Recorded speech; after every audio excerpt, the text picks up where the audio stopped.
Algeria has much more historical significance than might be expected, especially with respect to the United States of America.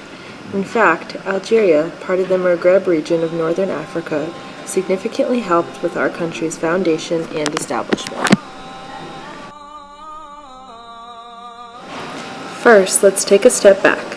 From 1650 to 1830, it is estimated that nearly 1,750,000 American and Europeans were captured and enslaved in northern Africa.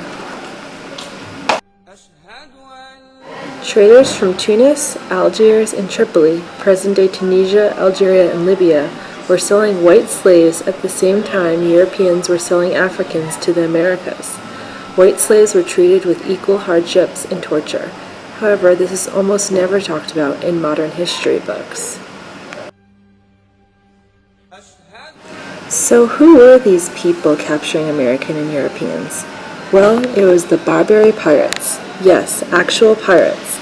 Although they did not have skull and crossbone flags, they terrorized much of the Mediterranean for nearly 2 centuries by intercepting mainly merchant vessels trading with southern Europe and northern Africa.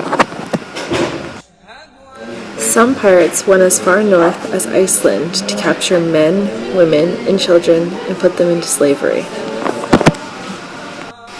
The pirates were predominantly Muslims, and the people that they captured were predominantly Christian. This increased tensions between race and religion in the region. So how does this impact the United States? As the Founding Fathers were drafting up what kind of nation to establish, many Americans were being captured and put into slavery on their way to trade. In order to gain buy-in from colonists, John Jay, James Madison, and Alexander Hamilton wrote the Federalist Papers, which you may recall from high school history. In Federalist 24, Alexander Hamilton wrote, quote, "Without a federal navy of respectable weight, the genius of American merchants and navigators would be stifled and lost." In Federalist 41, James Madison said, quote, "Only union could guard America's maritime capacity from the demands of pirates and barbarians." In another forum, John Jay said, "The more we are ill-treated abroad, the more we should unite and consolidate at home. Only a federal union could repeal the Algeria threat." The attacks by the Barbary pirates served as a rallying point for the establishment of the United States Constitution. The attack on American lives enraged citizens and gave the colonies another reason to unite against the British. Thomas Jefferson was especially angered by the attacks. After the ratification of the Constitution, he served as the United States foreign ambassador. In 1785, he went to the Algerian ambassador in Tripoli and asked him, "The United States has never been in quarrel with the Muslim world of any kind. We weren't in the Crusades, we weren't in the war in Spain. Why do you enslave our people?" Jefferson argued that the United States had no reason to be targeted, and it was not even an established Christian nation, so religious war would not be justified.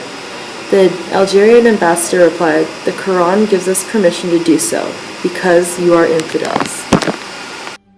This response did not go over well with Thomas Jefferson. He told the ambassador that if this was the case, the United States would build a Navy and Marine Corps and put an end to it. And that he did. When Jefferson became president in 1801, he used all the reparation money the United States was paying the pirates to build up the defense and carry out his word. This is the birth of America as a world superpower. The war against the pirates lasted from 1801 to 1805 and is known as Jefferson's War, America's first overseas war, and America's first war on terror.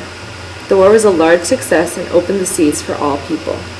Pope Pius VII even said the U.S. had done more for the cause of Christianity than all of the most powerful nations of Christendom had done for ages. There are a number of implications and takeaways from the Barbary Wars. First, it is important to note that Islam is not a targeted religion. In fact, Europeans and Americans were attacked by the Maghreb region prior. Although this does not justify colonization, it may be one of the reasons the French colonized northern Africa 2 decades later in 1830. The offensive and passionate rise of Islam is not a new phenomenon post-French occupation, and it existed and flourished far before. John Adams said, quote, "We ought to not fight them at all, unless we determine to fight them forever," unquote. This is some strange foreshadowing today in our involvement with the Middle East and the war on terrorism. Many of the issues that exist between the West and the Middle East have historical roots. Specifically, those between Algeria and the United States have occurred from the very beginning.